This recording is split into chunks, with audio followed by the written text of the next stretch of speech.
Hello नमस्कार दोस्तों, मेरा नाम है अमन सिंह और आप देख रहे हैं अम्बेडकर एजुकेशन नॉलेज। दोस्तों आज बात करने वाले 3 टॉपिक पे। पहला टॉपिक होगा हमारा यूपी बीएड काउंसलिंग जो है वो कब से शुरू होगी। सेकंड टॉपिक हमारा होगा क्या एससी एसटी विद्यार्थियों का इस वर्ष निःशुल्क एडमिशन होगा या नहीं होगा, अर्थात जीरो बैलेंस पे एडमिशन होगा या नहीं होगा। उसके बाद दोस्तों बात करने वाले हैं कि यूपी बीएड एंट्रेंस एग्जाम जिन विद्यार्थियों ने दिया था बीएड काउंसलिंग के लिए उन्हें किन आवश्यक प्रमाण पत्रों की आवश्यकता होगी।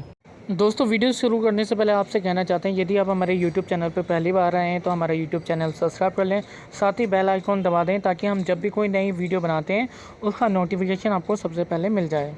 दोस्तों अब बात करते हैं कि जिन विद्यार्थियों ने यूपी बीएड एंट्रेंस एग्ज़ाम दिया था उनकी बीएड काउंसलिंग कब होने वाली है। तो दोस्तों पहले बीएड काउंसलिंग जो है वो 21 सितंबर से शुरू होनी थी, लेकिन कोविड-19 की वजह से जो काउंसलिंग है वो 21 सितंबर से शुरू नहीं हो पाई।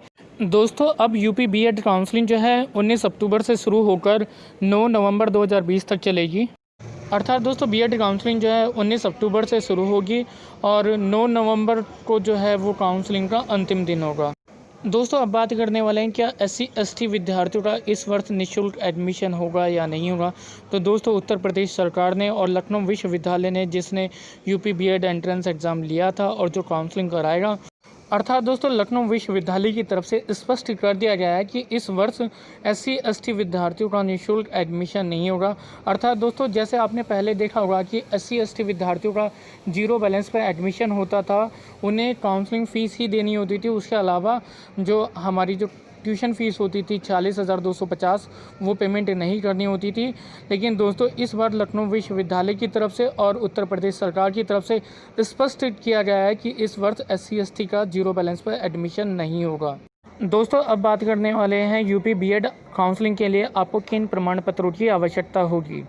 दोस्तों आपको 10th 12th ग्रेजुएशन और पोस्ट ग्रेजुएशन तक के पेपर की आवश्यकता होगी। दोस्तों यदि आपने ग्रेजुएशन किया है तो आपको ग्रेजुएशन तक के पेपर की आवश्यकता होगी। यदि दोस्तों आपने पीजी किया हुआ है, पोस्ट ग्रेजुएशन किया है, तो आपको पोस्ट ग्रेजुएशन तक के पेपर की आवश्यकता होगी। दोस्तों इसके अलावा दोस्तों आपको आधार कार्ड की आवश्यकता होगी। दोस्तों यदि आप रिजर्व कैटेगरी में आते हैं, एससी एसटी में आते हैं या फिर माइनॉरिटी में आते हैं या फिर ओबीसी में आते हैं, तो दोस्तों आपको जाति प्रमाण पत्र की आवश्यकता होगी। इसके अलावा आपको आय प्रमाण पत्र और मूल निवास प्रमाण पत्र की आवश्यकता होगी।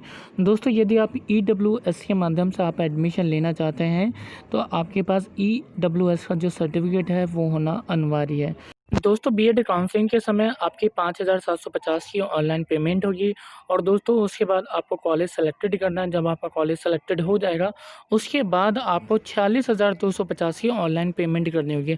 अर्थात दोस्तों 5,750 के बाद आपको 46,250 की भी पेमेंट करनी पड़ेगी। कुल मिलाकर बात करते हैं दोस्तों आपको जो पेमेंट करनी है, दोस्तों बात करते हैं सेल्फ फाइनेंस कॉलेज में एडमिशन के लिए आपको कुल मिलाकर 51,250 प्लस 750 की पेमेंट करनी होगी।